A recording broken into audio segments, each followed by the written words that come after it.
Paz, meus irmãos, tudo bem? Passando aqui para trazer mais uma mensagem da parte de Deus, compartilhar com vocês, conhecimento do melhor livro, dos melhores escritos que existe na face da terra, que é a palavra, que está na Bíblia Sagrada. Ainda que nós sabemos que há algumas incoerências, incorreções, que com o passar do tempo nas traduções estão na palavra, que nós temos que buscar, no original, estudar os originais, com dicionários, do hebraico, para que nós possamos entender o que realmente a palavra está nos dizendo e extrair toda a verdade dos textos. Mas o que eu gostaria de falar é sobre as mensagens proféticas dos finais dos tempos.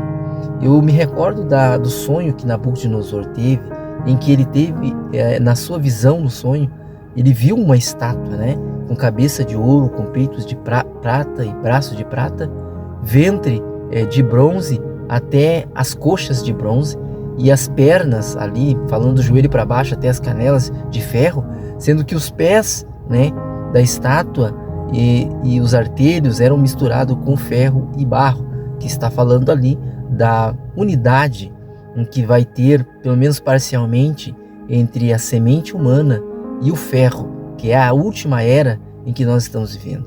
Porque a primeira era foi marcada pela era do ouro, que simboliza a cabeça da estátua, simbolizada pelo rei Nabucodonosor. E a segunda era, a era da prata, simbolizada pelo reino dos medos e persas, que se uniram para derrotar e subjugar o reino babilônico.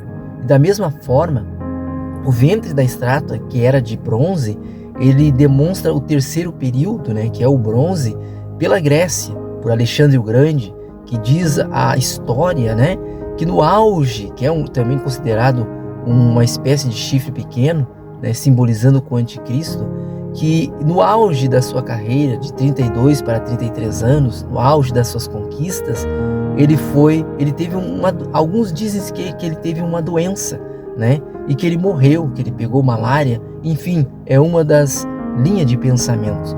Mas Alexandre o Grande, que era um grande líder da Grécia, e era um tipo de anticristo, vamos dizer assim, que ele tentou tomar toda a sociedade mundial, e que ele surgiu, no mesmo local onde surgiu os outros reinos passados, a Babilônia, os medos e persas. E agora eles são também derrotados, os gregos. A história vai dizer, porque na estátua de Nabucodonosor praticamente conta quase toda a história da humanidade, porém não fala ali de dois reinos, passados antes do reinado da Babilônia, que é a Grécia, que é o Egito, melhor dizendo, e a Assíria. Mas o que eu estou querendo dizer é que nessa estátua, falando desses 4 períodos de tempo, períodos ou eras, falando do ouro, falando da prata, do bronze e do ferro, o ferro hoje é o tempo em que nós estamos vivendo. Quando nós olhamos para os pés da estátua, nós sabemos que já estamos nos pés da estátua. Mas é interessante falar que no período em que estava de pé o reino de Roma, ou o reinado de Roma, e que foi dividido o império, melhor dizendo, do Ocidente e império do Oriente, nós sabemos que o Império Romano, quando ele veio para subjugar os judeus, Jerusalém, eles não puderam trazer somente romanos, para alcançar e subjugar Israel, Jerusalém, para cobrar imposto. Porque esta era uma das características de Roma.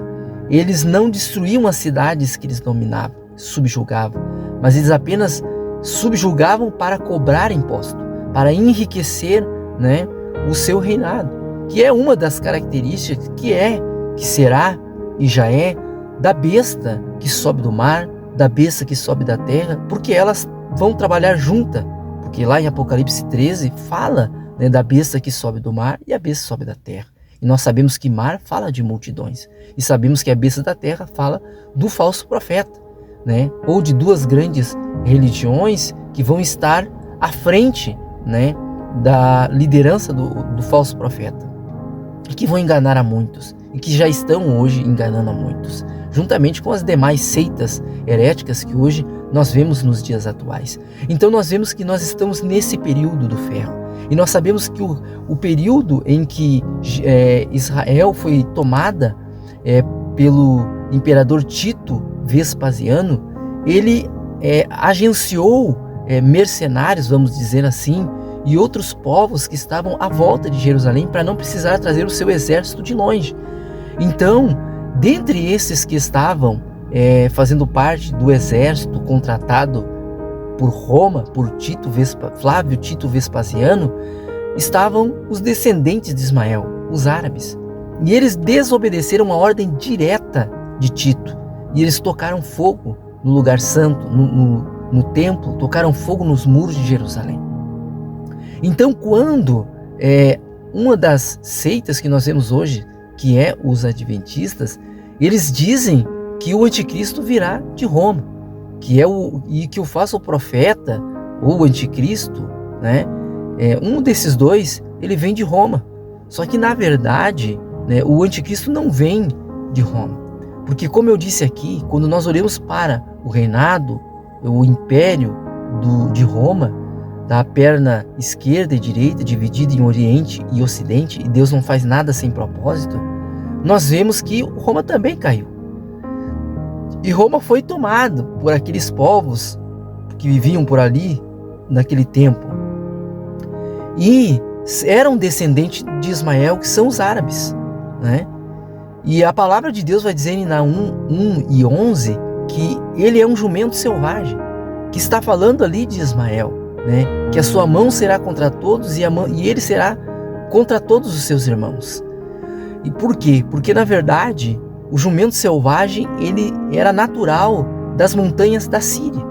E a Síria, hoje, ela faz parte daqueles países, de um conglomerado de países, não são muitos, mas eu posso citar aqui 4, que são a Síria, que é o Irã, que é o Iraque e que é a Turquia ali, que fazem parte do islamismo.